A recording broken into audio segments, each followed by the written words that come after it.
Hola, muchachos. How are we tonight? It is Saturday. Was it April the 22nd? And what a month this has been. Fun times. YouTube, what is up with you? What are you doing? Why are you trying to censor people? You done did Matt Walsh really wrong recently. And you also did, what's his name? Tim Pool pretty bad too. Taking down their videos, demonetizing them. That's just really, really rude. And if I might add, that is some bully-like attitude right there. That is some real, real big antics of you to be trying to enforce a no bully type of policy when people are trying to just speak freely while you bully them. That doesn't make any sense. It doesn't make any sense. I don't like that.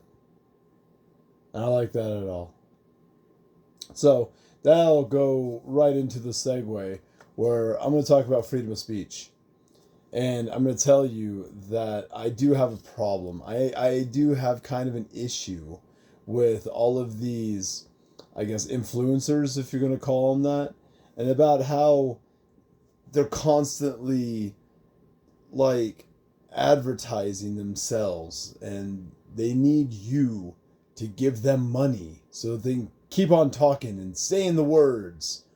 Subscribe now. Join our blah blah blah club, or blah, give us money. And so I'm not cool with that. I gotta be honest. And the thing is that I had actually considered subscribing to some of these talkers.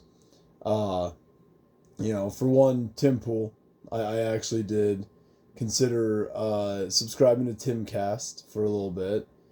But the thing is I just never felt it was right. I didn't want to pay for it. Why would I?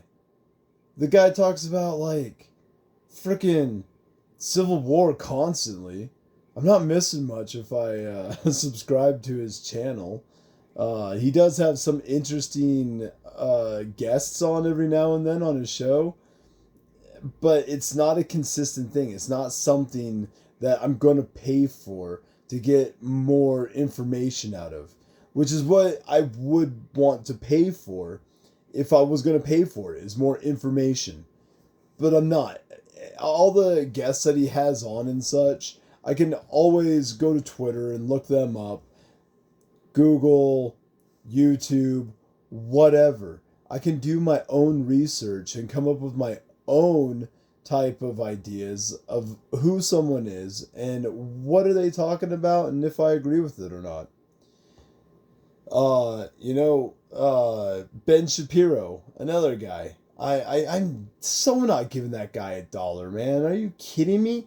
He talks at a rapid speed that fast talking people kind of put me off a little bit. They just talk so fast. Why? Oh man, so fast. And I've seen Ben Shapiro's show, and I gotta be honest, man. Like, I just hate commercials. I absolutely hate advertisements. And I don't try to use the hate word that much. It's actually a word I tell my daughter not to use, as in practice, so that you don't hate stuff. But man, advertisements drive me up the freaking wall. And what is Ben Shapiro but a fast talking advertisement? No, thank you. I ain't paying for that. No, thank you at all, sir. Mr. Crowder, just recently, Dave Landau, who I'm going to just shout out right now, highly respect you, sir, very much. Not everything, but, I'm just going to say you're a funny guy. I really like it, Dave. Keep doing your thing. But, with Crowder and what Dave Landau has recently said on the Malice show, this isn't the first time that I've heard stuff about Crowder being kind of an a-hole and overly controlling about the people that work underneath him. And I hate hearing the people's excuses that, well, it's his show. It's called The Crowder Show, the Louder with Crowder Show. So he can do that. Not so much. If you're gonna complain about how bad YouTube treats you, and then you turn around and treat all these other people below you like the same, there's no justification for that. I'm not cool with that. Now, with that said, I still watch Crowder. I'm still going to watch Crowder. I'm just not going to pay him for it. And I will admit this much, too. His little Christmas special that he did, where he was giving out money to all those families and, organizations, I shed a little bit of tear. I did, because I'm a soft man. I'm pretty hard. I'm pretty hardcore. I've lived a devastating lifestyle. But beautiful things definitely make me a little misty-eyed. So, with that said, I do realize that everybody has faults. Not everybody's perfect. But the thing is that if the practice what you preach is basically what I'm going to say. If you're going to diss on YouTube about how bad they are, then don't act like YouTube. If you're going to diss on Daily Wire about exploitative contracts and then do the same to your kind of people, man, come on. Like, come on. Have a little bit of introspect there. I don't know. I can't get behind that. Again, Crowder's funny, though, too. He makes me laugh. And he brings up a lot of good points. The thing is, I guess you could say I kind of sound tunnel myself on this guy. Because the things that he talks about, I already technically agree with. He doesn't really bring up anything new, in my opinion, where I'm just all like, yes, I never saw it like that before. Nah, it's pretty basic, pretty straightforward kind of conservative stuff. And the thing, I'm not really fully conservative. I just agree with a lot of things he says. That every once in a while he'll say something and I'll be like, but that's the same with anybody. Everybody and anybody. I don't absolutely 100% agree with everybody that I listen to. But the thing is, I do listen to everybody. Mostly I avoid lefty kind of people, though, I will admit that, because it's the same script. It's the same thing. In and out. Same thing all the time. And all it is just brainless bashing on another side. And it's just tiresome. Big reveal. I actually was more of a lefty growing up. I was all about the anarchism. I was about the anti-governmentism. Not gonna lie, I haven't really changed much on that. I don't really agree with government in any type of form that is too large. I do think that there needs to be some kind of rules and regulations, and I feel like we already had enough of them, and now the fact is that we don't follow, or, the laws are not being followed. They're not being persecuted the way they should be. They're not being dealt with in the ways that they should be. And so the fact is that we don't need more laws. What we need is just actual enforcement of the laws that are already on the books. Like, come on, man. Humans have been around for 40,000 years or something like that? And we're still trying to reinvent the wheel? Come on, man. Get on with it. Just get on with it. We already know what is morally right and what is morally wrong. And let's just stick it to that. And I'll be honest, I've been on the morally wrong scale a lot in my life. A lot of it I'm not proud of. I will say that. I do regret some of the things that I've done in my life. But that's part of making mistakes, is realizing that you made a mistake and you continue on with it. So, this is where I come to with the free speech. Is that you do have a right to speech. You have a right to free speech. Free speech. you don't have to pay for free speech. It's free. And this is why I guarantee you, and I promise you, anyone who's watching my little YouTube rants right now, I will never monetize this. I will never ask you to comment, share, like, or any of that, because what I'm trying to do is just have an open discourse, just like I want everybody else to do. And the only reason why I'm doing this is not to get paid for it. The only reason why I'm spending my time doing this is just to lead by example and to show everyone else that no matter who you are, you can have a voice. You can speak truth to power just by speaking. You don't need to be paid. You don't need to expect someone to give you money for it. If you're saying the right things, you'll attract the right kind of people. When you're saying the wrong kind of things, you will detract the wrong kind of people. It's just as simple as that.